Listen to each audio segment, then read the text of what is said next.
get it. A lot of people go too far, and I think that can bring us to the next subject, which is that there is a bill that just passed the House, I think, regarding codifying anti-Semitism in a form of as a form of hate speech that can be prosecutable, and lumped into that involves denying Jews the right to self-determination, denying Jews the right to a state can be criminal as part of this law meant to protect Jewish people and meant to fight against anti-Semitism. And I see a lot of people who have been aligned with what I've said, supporting it and calling out politicians who don't support it.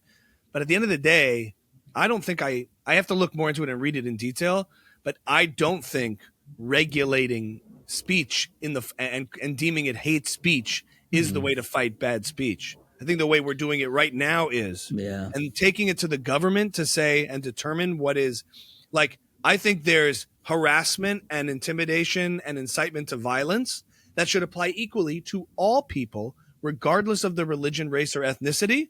If you do that, that's fine. But otherwise, if you go arbitrarily and say certain groups should be protected under this clause, certain groups should be protected under this clause, it can get so messy, and it does violate. It's a huge First Amendment issue. You should be able to say a lot of bad ideas. And so that way we know they're there. You're not going to get rid of them by having a law.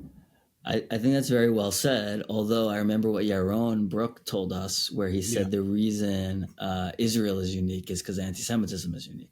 Okay. And so you need a unique country that uniquely protects this class of people, because you can't really compare it to other sorts of hate and persecution. Right. Is it possible there needs to be a special law for this unique type of hate?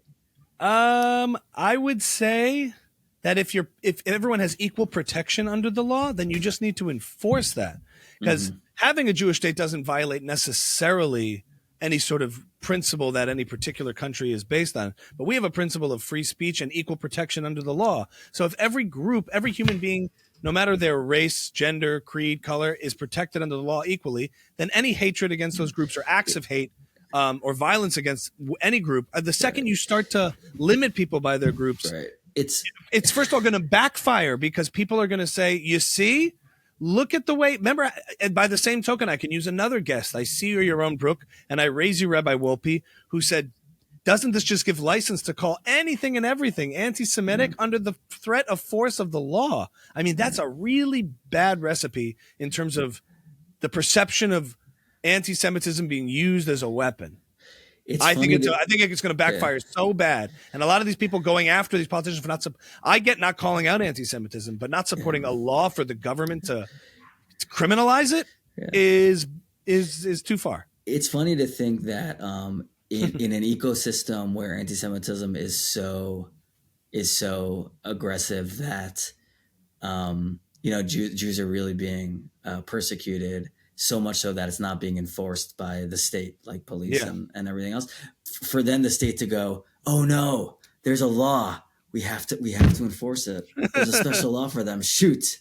Exactly. Like what's it going to matter if things really hit the fan? I agree, and I also think it's actually the exact opposite. It's not as if we need a special law protecting Jews. It's that we need the law that protects everyone else to also protect Jews. Right. That's all we're saying. Right. And a lot of other countries have hate speech laws. In Germany, you can't deny the Holocaust and things like that. And it's a really profoundly un-American idea. We have a standard of law that protects individual rights of everyone. And therefore, Jews have to be included in that. So you need to enforce the law equally to everybody and have the same standard. Not say, let's make a special law for Jews and then a special law for black people and a special Asian protection law.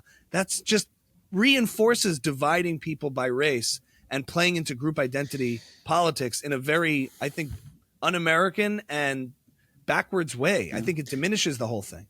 I'm these days I'm a little bit more of the Rudy Rachman mind, where like they kind of hate us for a reason. We're not being as beautiful and strong and diplomatic and great as we are. And like the way to fight it is by being ourselves and being great.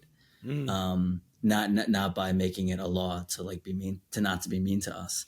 I mean, you're saying it takes the responsibility off of us to like to assume the responsibility. Yeah. I think this whole Columbia thing has been a pretty bad look for the Jews in general. Like, I don't think we handled it in an effective way.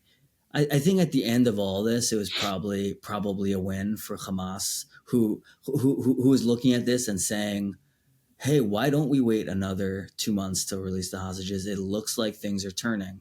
You know why? Like and like I all have that, but like what happened on the Upper West Side that like gave us a win and gave them a loss? Like I think I would really disagree with you, actually. yeah, Because I think what this does is reveal just how disturbing the nefarious elements within college campus are and how infected they are. And for a lot of people on the outside, I think there's a big wake-up call to say, oh my God, that whole talk about Marxists and radical Islamic fundamentalism influencing our young people, that's not conspiracy Alex Jones talk. That's legitimately happening on our faculty and our campuses. yes, but I don't think we countered it in the most dignified way to like, yes, they look bad, but I don't think we come out looking any better than we did How before. did, quote, we counter it? Who are you talking about? By like standing outside Columbia, like walking by it and being like, oh, someone threw something at me. Oh, like let's get all the instances of anti-Zionist speech and spread it around all of social media to like prove how, like Isn't that building awareness and showing what? I mean, I get that that's the intention. To me, it just I think it comes from a place of like, You think it's like mommy, look what they're doing, and tattletaling? You think it's a little vibe? bit like that, and it's a little bit like, how come you guys how come you guys only get to be the crazy radical ones? We can also be crazy and radical. But I think there was a lot we can also like insist that everyone pay attention to us in the right way. Like there's a narcissism, you thought, to the way like both sides. We tried to match the narcissism. They're trying to be a match. That's a good way to say it. We tried to match it. But I don't know. I know there was an issue at UCLA where things got out of hand, and there was I don't know who initiated what, but there was a fight that broke out. People claim it was the Jewish it was the pro-Israel side that initiated it. Yeah. That broke through the fence and started I don't know if you're talking about that, but what else would you do? How do Jews be great? I don't know, but I feel like Rudy has an answer. Well, how convenient. Michael says, I don't know. Now you sound like Bassam Yosef. I don't know what to do. No. I don't know what to do. I really I would stop the killing because I love to killing. That's what I do. Did you see him on Trigonometry? Yes, that's what exactly. Oh my God, it makes me. That's exactly. I cannot. Like, okay, but if you were in Netanyahu's position, if I were Netanyahu, I'd keep the killing because I'm killing. That's why I've been killing. Why do I want to kill you? Do you who would be on? I was thinking about the Mount Rushmore of like anti-Semitic adjacent media women right now, like Brianna Joy Gray, who just Chen just got interviewed by her, Chen Mazig. Cool. You should go watch it on Instagram. I did. I watched the whole thing. The laugh.